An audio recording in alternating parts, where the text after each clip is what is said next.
Faly miarahaba antsika rehetra, voninahitra ho an'i Jesosy rery ihany. Androany te hijoro vavolombelona ho aminareo tamin'ny nanafahan'i Jesosy anahy tamin'ny fombafomba-pivavahana. Nambiniavy ny anarako. Tao amin'ny fiangonana katolika no nisy anahy taloha, finoana katolika. Fianakaviana rehetra ny avy amin'ny dadako dia katolika avokoa ary tena nafana fo mihitsy ny ahako. Anisan'ny tena nitana andraikitra lehibe tao amin'ny fiangonana. Izany hoe misy fikambanana tanora ao am-piangonana hoe tafika izay, dia izaho secrétaire tao anatin'ilay izy. Dia tena nafana fo tokoa mihitsy ny aloha ny ahako. Tamin'ny voaloha tena nafana fo. Anisan'ny mpitarika louange, mitarika liturgie, na tamin'ny teny gasy na tamin'ny teny frantsay. Dia nisafidian'izareo secrétaire ny tafika, dia nanomboka teo ny tena tsapako ny antsoin'i Jesosy anahako. Izaho izany ilay tena olona mora matoky be, mora mino be mihitsiny. Dia izay zavatra rehetra ampanaoviny dia tsy mba nanontany akory aho hoe fa ahoana moa ny havian'izao rehetrarehetra izao. Fa tena hoe amin'ny finoana be fotsiny dia mandeha ampatsorana fotsiny aho izany amin'ilay izy. Dia hatramin'ny mbola kely dia efa ilay ampianarina ilay mivavaka amin'ny Masina Maria ireny. Manao toky saplé, mijery reportage momba ny fiangonana katolika satria tena izay no nampianarina hoe ny katolika no marina. Io fiangonana voalohany naorin'i Jesosy. Dia izay no nampianarina anay izany. Dia tena nino be an'izay. Dia rehefa misy olona miteny hoe mba hazavao anay hoe fa nareo mivavaka amin'ny Masina Maria, dia tonga dia tezitra be avy hatrany. Dia miady amin'ilay olona mihitsy ny manazava ny hevitra hoe izao no marina.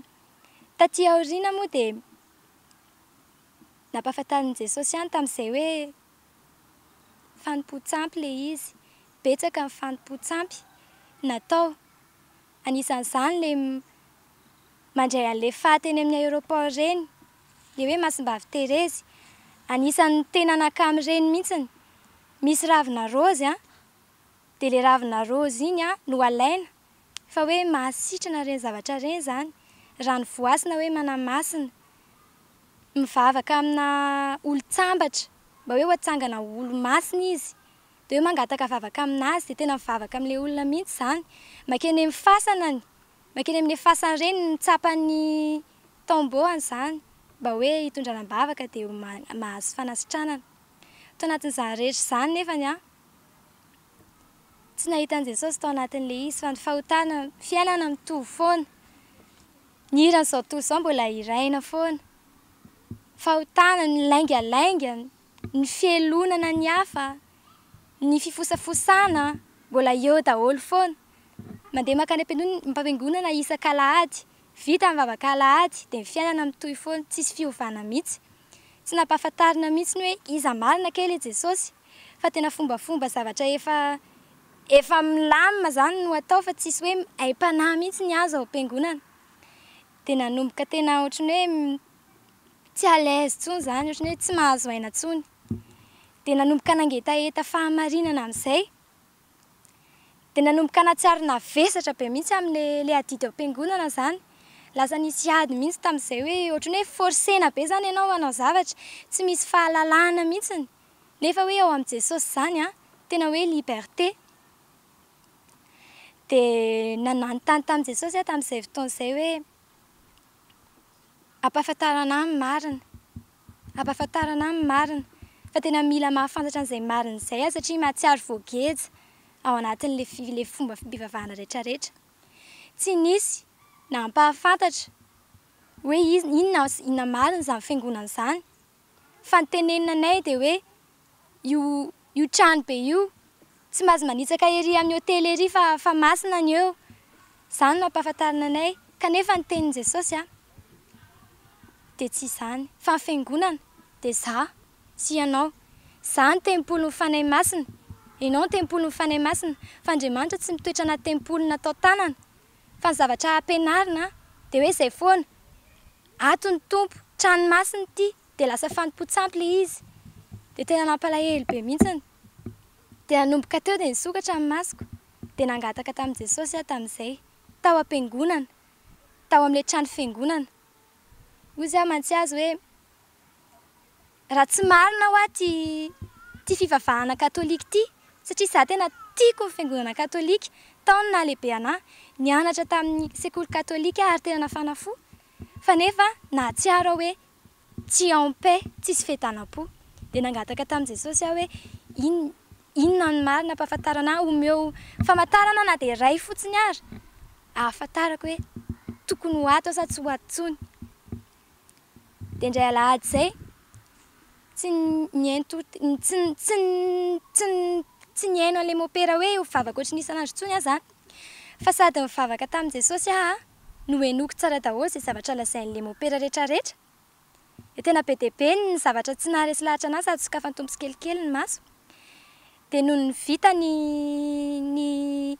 fitaom-pivavahana zany ilay hoe lamesa dia nitodika tany ariana dia rehefa nitodika tany ariana dia ny olona hitako ozy hoe misy sary vonga Masy Maria be eo ambadika eo dia izao no nataony dia nikasihany tana Masina Maria dia tonga dia nitsangana daholo ny voloko rehetrarehetra toy izy hoe izay ilay izy zany Jesosy ianao milaza hoe aza manao sary vongana hoe mivavaka eo amin'ilay sary vongana zany satria ampahafantarina anao foana hoe Masina Maria renin'Andriamanitra Masina Maria Virgin mandra-pahafatiny Masina Maria nampiakarina velona any an-danitra nefa tena sokafan'i Jesosy ny masom-panahiko fa tsy marina zany tsy fahamarinana zany dia nahita an'ilay olona nanorika an'ilay tanan'i Masina Maria dia tonga dia confirmer Jesosy tamiko hoe tsy ato intsony ianao tsy eo intsony ianao dia nanomboka teo dia tsy nakany am-piangonana katolika intsony aho ary aparitiran'izay dia mbola betsaka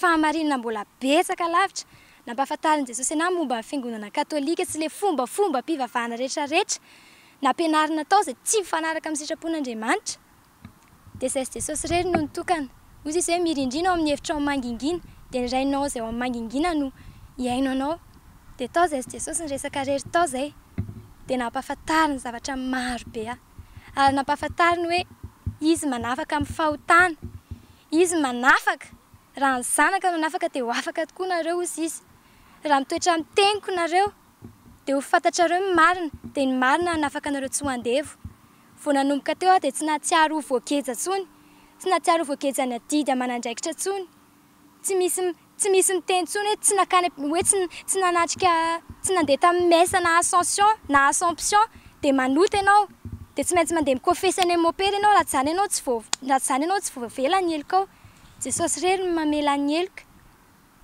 na eto fotsiny ary ahako ny miantso anazy dia eo izy tsy voatery tsy maintsy makany amin'ny trano fivavahana vao ahitany Jesosy fa na aiza alehako dia eo foana izy izany tempony fany masina ato amiko ny tiany toerana izay ny teniny fa tsy hoe anaty trano fivavahana dia tsy maintsy hoe ao ihany ianao no ahitany Jesosy dia nanomboka teo dia betsaka ny zavatra nanafahany Jesosy anahy ny toetra ratsy rehetrarehetra fahamasinana ny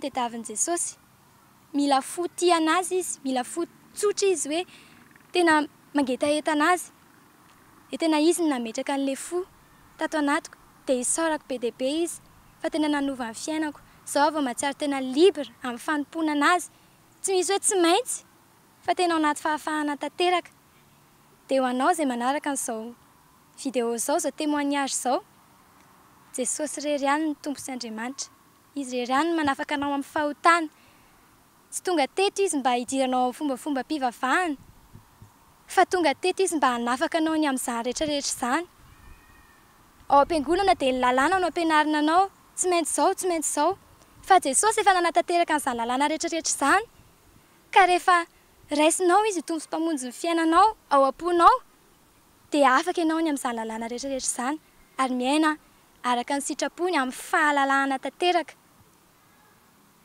dia manasa anao ankehitriny raha ohatra ka mbola ao anaty fomba mpivavahana ianao mangataha amin'i